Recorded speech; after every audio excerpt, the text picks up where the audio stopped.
Welcome to my channel Lakshmi Ramana recipes. ఈరోజు మనం చాలా ఈజీగా టేస్టీగా చికెన్ బిర్యానీని లేదు చికెన్ పలావ్ని ప్రెషర్ కుక్కర్లో ఫస్ట్ టైం చేసేవాళ్ళు కూడా చాలా టేస్టీగా పర్ఫెక్ట్గా ఎలా చేయాలో కావలసిన పదార్థాలు తయారీ విధానం ఒకసారి చూద్దామండి.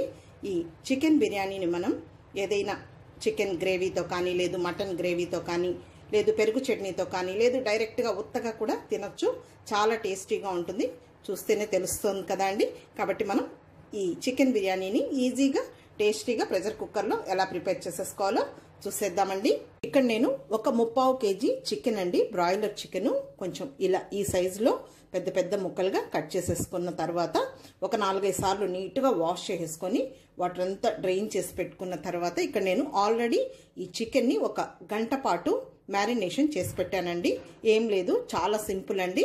ఒక 1/2 టీ స్పూన్ అల్లం వెల్లుల్లి పేస్ట్ వేశాను, ఒక 1/4 టీ స్పూన్ పసుపు పొడి వేశాను, అలాగే కొద్దిగా సాల్ట్ వేశానండి. ఒక 1/4 టీ స్పూన్ సాల్ట్ వేసేసి అంత బాగా మిక్స్ చేసేసుకొని ఒక గంట పాటు నేను పక్కన పెట్టేశాను. మీకు వీలైతే ఫ్రిడ్జ్లో కూడా పెట్టుకోవచ్చు, లేదు పక్కన పెట్టేసినా కూడా సరిపోతుంది. బయటే ఫ్రిడ్జ్లో పెట్టకపోయినా పర్వాలేదు. ఇప్పుడు నేను ఇది బయటే మ్యారినేషన్ చేసి పెట్టానండి. తర్వాత ఈ చికెన్ విత్ బోన్ ఉందండి. అలాగే నేను ఇక్కడ బాస్మతి రైస్ను కూడా కడిగి నానబెట్టేశానండి ఒక అరగంట ముందు.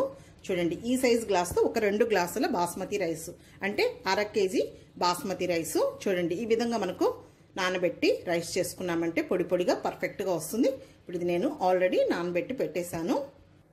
ముందుగా స్టవ్ వెలిగించుకొని కుక్కర్ పెట్టేసుకొని ఇందులో ఒక 4 టేబుల్ స్పూన్ల నూనె వేసుకోవాలి. అలాగే 1 టేబుల్ స్పూన్ నెయ్యి వేసుకుందాం. నూనె వేడెక్కింది. 2 ఇలాచీలు, 3 లవంగాలు, కొద్దిగా దాల్చిన చెక్క, ఒక నల్ల ఇలాచీ, ఒక స్టారు, అలాగే కొద్దిగా జాపత్రి, కొద్దిగా బండ పువ్వు, 2 బిర్యానీ ఆకులు. ఒకసారి కలిపేసుకుందాము. 4 పచ్చిమిరపకాయని ఇలా నిలువుగా కట్ చేసి వేసుకోవాలి. ఇప్పుడు ఒక 2 పెద్ద ఉల్లిపాయల్ని సన్నగా పొడవుగా కట్ చేసి వేసుకోవాలి. ఈ ఉల్లిపాయల్ని ఒక 3 నిమిషాల పాటు మధ్యలో కలుపుకుంటూ మంచి కలర్ వచ్చేంత వరకు ఫ్రై చేసేసుకోవాలి.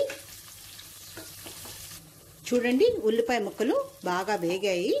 ఇందులో 1 టేబుల్ స్పూన్ ఫ్రెష్గా దంచుకున్న అల్లం వెల్లుల్లి పేస్ట్ వేసుకోవాలి.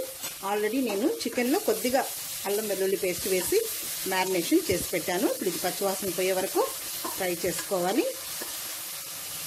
ఓకే అండి, ఇది కొద్దిసేపు వేగింది. ఇప్పుడు ముందుగా మనం మ్యారినేషన్ చేసి పెట్టుకున్న ఈ చికెన్ పీసెస్ని వేసేద్దాం. ఈ చికెన్ పీస్ని కూడా మనం బాగా ఫ్రై చేసుకోవాలి ఈ ఉల్లిపాయలతో పాటు.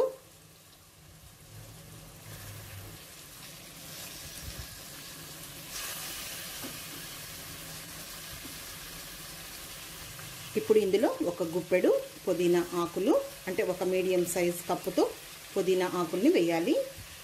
అలాగే ఒక గుప్పెడు కొత్తిమీరని కూడా చాప్ చేసి వేసుకోవాలి. ఇప్పుడు ఇదంతా ఒకసారి కలుపుకొని ఒక 5-6 నిమిషాలు ఈ చికెన్ని బాగా ఫ్రై చేయాలి. ఆల్రెడీ మనం ముందుగానే చికెన్ మ్యారినేషన్ చేసి పెట్టాం కాబట్టి మనకు త్వరగా ఈ చికెన్ అనేది ఉడికిపోతుంది. చూడండి, ఈ చికెన్ అనేది కొంచెం మనకు బాగా మగ్గింది. ఇందులో ఇంకొక 1/4 టీ స్పూన్ పసుపు పొడి, 1 టేబుల్ స్పూన్ కారం పొడి, 1 టేబుల్ స్పూన్ ధనియాల పొడి, ఇది బిర్యానీ మసాలా పౌడర్ అండి, ఇది 1 టీ స్పూన్ వేసుకోవాలి. అలాగే ఒక 2 మీడియం సైజ్ టమాటోని ఇలా ముక్కలుగా కట్ చేసి వేసుకోవాలి. 2 టేబుల్ స్పూన్ల పెరుగు. ఇప్పుడు ఇదంతా ఒకసారి కలుపుకొని ఇంకొక 5 నిమిషాలు ఫ్రై చేయాలి.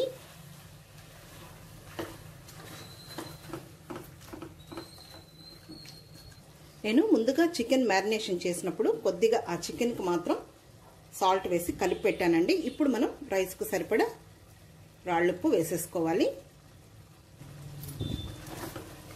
ఇదంతా ఒకసారి కలిపేసుకుందాం. చూడండి, మనకు చికెన్ అనేది సాఫ్ట్గా అయిపోయింది. మనం పెరుగు వేసాం కదా.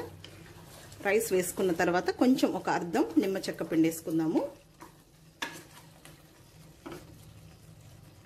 చూడండి ఈ చికెన్ అనేది మనకు బాగా ఉడికిపోయింది. ఒక 30 వంతు ఈ చికెన్ అనేది ఇక్కడ ఉడికిపోయింది, చూస్తేనే తెలుస్తుంది కదా.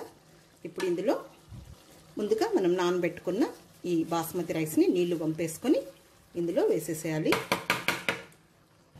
ఇప్పుడు ఈ రైస్ని జాగ్రత్తగా బ్రేక్ అవ్వకుండా ఒకసారి మిక్స్ చేసేసుకోవాలి.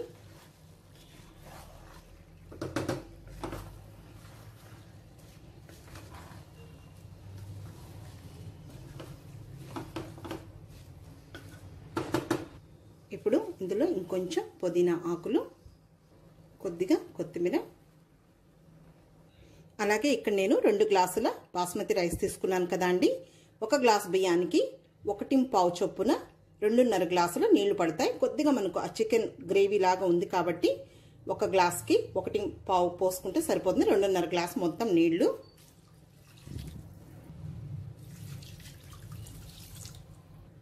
రెండున్నర గ్లాస్ అయితే సరిపోతుంది.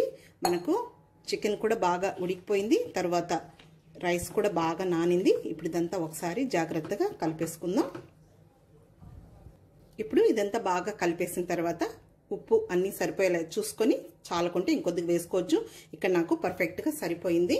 ఇక్కడ ఒక అర్ధం నిమ్మ చెక్కను తీసుకొని గింజలు తీసేసుకొని చివరగా పిండేసేయాలి. ఒకసారి కలిపేసేసుకుందాం. కుక్కర్కి మూత పెట్టేసుకొని హై ఫ్లేమ్లో ఒక 2 విజిల్స్ వస్తే సరిపోతుంది.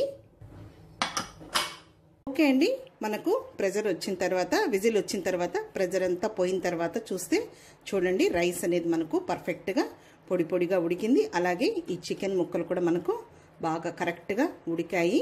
అన్నం అనేది ముద్ద లేకుండా చూడండి పర్ఫెక్ట్గా కలర్ఫుల్గా వచ్చింది. ఇది మనం అప్పుడే సర్వ్ చేసుకోకుండా ఒక 5 నిమిషాలు అయిన తర్వాత కానీ సర్వ్ చేసుకున్నామంటే పర్ఫెక్ట్గా వస్తుంది. ఇప్పుడు మనం ఒక ప్లేట్లోకి డిష్ అవుట్ చేసేసుకుందాం. చాలా ఈజీగా టేస్టీగా మనం ప్రిపేర్ చేసేసుకోవచ్చండి. పర్ఫెక్ట్గా చూడండి, మీరే చూస్తున్నారు కదా రైస్ అనేది మనకు ఎంత పర్ఫెక్ట్గా వచ్చిందో.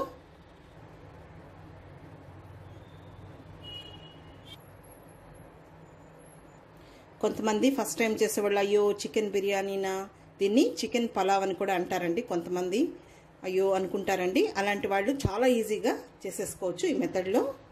అంతే అండి, చికెన్ బిర్యానీని మనం ఈజీగా ప్రెషర్ కుక్కర్లో పర్ఫెక్ట్గా టేస్టీగా ఎలా ప్రిపేర్ చేసామో చూసాం కదా. చివరగా కొంచెం కొత్తిమీర చల్లేసుకుంటే సరిపోతుంది. కాబట్టి చూసారు కదా అండి మనం ఎలా ఈజీగా టేస్టీగా కలర్ఫుల్గా ప్రిపేర్ చేసేసామో.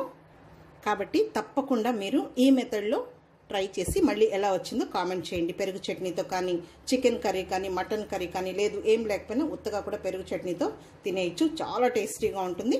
కాబట్టి తప్పకుండా ట్రై చేయండి. ఈ వీడియో మీకు నచ్చినట్లయితే నా యూట్యూబ్ ఛానల్ లక్ష్మీ రమణ రెసిపీస్ని కొత్తగా చూస్తున్నవారైతే నా ఛానల్ని తప్పకుండా సబ్స్క్రైబ్ చేసుకోండి. నచ్చితే లైక్ చేయండి, షేర్ చేయండి. ఇంకొక మంచి వంటతో మళ్ళీ కలుద్దాం. నమస్తే అండి.